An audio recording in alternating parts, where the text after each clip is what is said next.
The Italian Grand Prix offered so much we haven't seen this season. There was a battle for the race lead between two different teams, if only for a little over a third of the race. Ferrari managed to restrain themselves from telling Carlos Sainz to get out of his teammate's way. Mercedes looked fast compared to their customers. Today though, we're going to focus on the Mclaren team, their inter-team battle and Hamilton's sloppy move on Oscar Piastri. Let's check it out. On the weekend of McLaren's 60th birthday, one of their greatest ever drivers, Lewis Hamilton, committed to the sport for another 2 years. I'll say one of because he's in stiff competition with the likes of James Hunt, Niki Lauda, Alain Prost and Ayrton Senna. Hamilton decided to celebrate by ending the race of Oscar Piastri, but the young Australian had almost done that himself earlier in the race when he tangled with teammate Lando Norris. The team has come a long way since it was founded in 1963, and though the last decade has been a rollercoaster of lows, ranging from near financial collapse to their lowest Constructors' Championship finish since their founder Bruce McLaren was behind the wheel. The recent return to form has given them hope that they might be returning to the heady heights of regular titles, and a team that any driver would jump to join. In Oscar Piastri and Lando Norris, they have two of the most promising drivers on the grid. Saying that, Lando has probably been around long enough now that we can't really call him promising anymore. He's just playing good, right?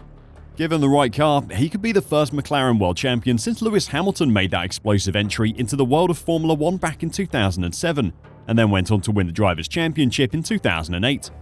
With a fast car and two fast and competitive drivers comes danger. The best Formula 1 drivers are the ones that won't grant quarter to anyone, not even their own teammates. For 16 agonizing laps, Oscar Piastri had to stare at the rear wing of Alex Albon in a Williams that had the straight-line speed to make sure the draggy McLaren could never pass him. Behind him, Lando Norris had the even more depressing job of watching his teammates wing.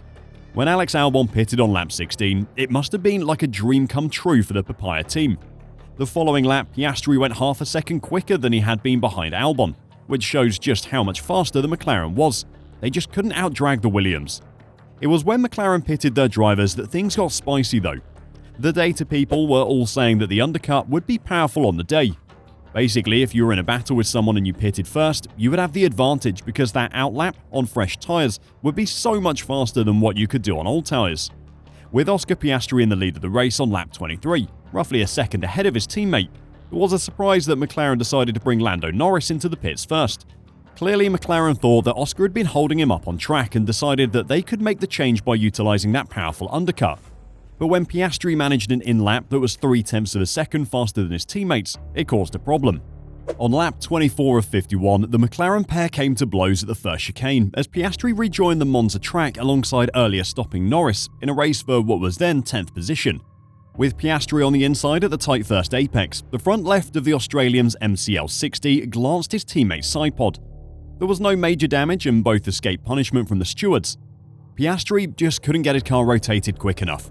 Lando left him plenty of space, but Oscar's attempt to outbrake his teammate meant he was moving just a little too fast to get around the turn 1 apex on the line that Lando had left him. The incident could have been much worse, potentially race-ending for both drivers, but fortunately for McLaren, neither car seemed to have any damage. Nevertheless, team boss Andrea Stella branded the incident as unacceptable. He said, "There should never be contact between two McLaren cars. There was contact, which doesn't fit the way we go racing at McLaren. What is important is to have clear parameters as to what you deem acceptable and what you deem unacceptable. It's not an emotional thing, it's just like you do with other things. You deal with racing in a similar way. This is very clear that for any driver, there's something bigger than them. It's the team." Stella added that McLaren did not necessarily need to take urgent action in response to the bash and considered whether Piastri had misjudged emerging on colder hard tyres. The Italian continued, "I need to review. Like all things, we will do it calmly. There's nothing that we need to do urgently. We'll make the adjustments that we need. It's always a little tricky when you leave the pits, especially on hard tyres." McLaren did create the problem for themselves though. The standard move when pitting teammates in close proximity on track is to pit the driver who is leading. That way you don't affect the race order and can let your drivers continue racing each other, assuming that one isn't holding up the other too much. Red Bull undercut Sergio Perez with Max Verstappen just a week before at the Dutch Grand Prix, but that was because Max is so much faster than Checo. Asked whether McLaren's undercut strategy for Norris had created the scenario, Stella said it remained inexcusable for drivers to affirm themselves by placing the team at risk. He said, If the contact is due to the fact that there was pressure because of the undercut, then we have something to review, because it means drivers put their team at risk because of affirming themselves. This is not acceptable. Despite Stella trying to avoid the question, McLaren put themselves in this position by their choice to try and undercut Oscar with Lando. Like Red Bull did at Zandvoort though, Stella had some reasoning behind the team's decision to bring Norris in first. We pitted Lando before Oscar because Lando was the car that was most under pressure when Alonso pitted. For 7 laps after Lando Norris's pit stop, the Aston Martin of Fernando Alonso was roughly half a second slower than both McLarens.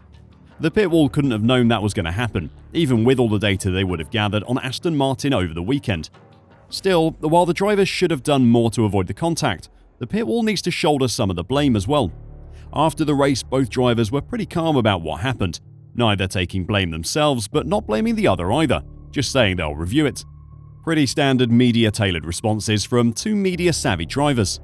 The excitement for the McLaren team didn't end there though. With fuel loads getting lighter and on a softer tyre, the Mercedes car of Lewis Hamilton started to show its predictable late race pace. The W14 loves a late race push as it burns off the heavy fuel load, and it was the McLaren cars that paid the price at Monza.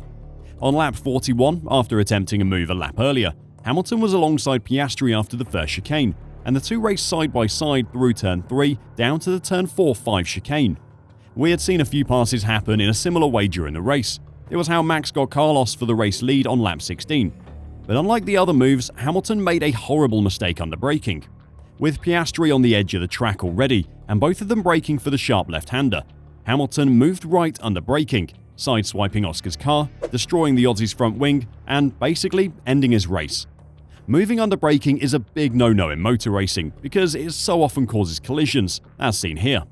Hamilton was given a 5-second penalty and 2 points on his licence, which is the punishment for causing a collision, but he won't mind that, having started the race 8th on the grid and eventually finishing 6th. Oscar, on the other hand, was less than impressed, shaking his head during the lengthy pit stop required to change his front wing and get him back out on track. The 22-year-old emerged in 14th after having a front wing change, and eventually ended up 12th while also claiming the fastest lap of the race. Though the one championship point awarded for the fastest lap is only given if you finish in the top 10, so it's not even a consolation prize. "I enjoyed the battle I had at the end," Hamilton said after the race. "It was a bit unfortunate and I misjudged the gap I had with Piastri right at the end. It was totally my fault and I went and apologised to him straight afterwards and we move on." Despite having his weekend ruined, Piastri admitted that he couldn't ask for much more from Hamilton than the apology, showing the same maturity that earned him praise after Carlos Sainz ended his race in Spa. "The incident with Lewis, he probably just creeped over a bit more than he thought," said Piastri. "The stewards gave out their verdict and he has apologised, so there's nothing more I can ask for or do at that point." All in all, a pretty exciting race weekend for McLaren, though their pit wall might not agree, having seen their two drivers come together. But what did you think of their weekend? Could the teammate collision have been avoided? And what did you think of Hamilton ending Piastri's race? Let me know your thoughts in the comments down below, and until next time, drive safe and bye for now.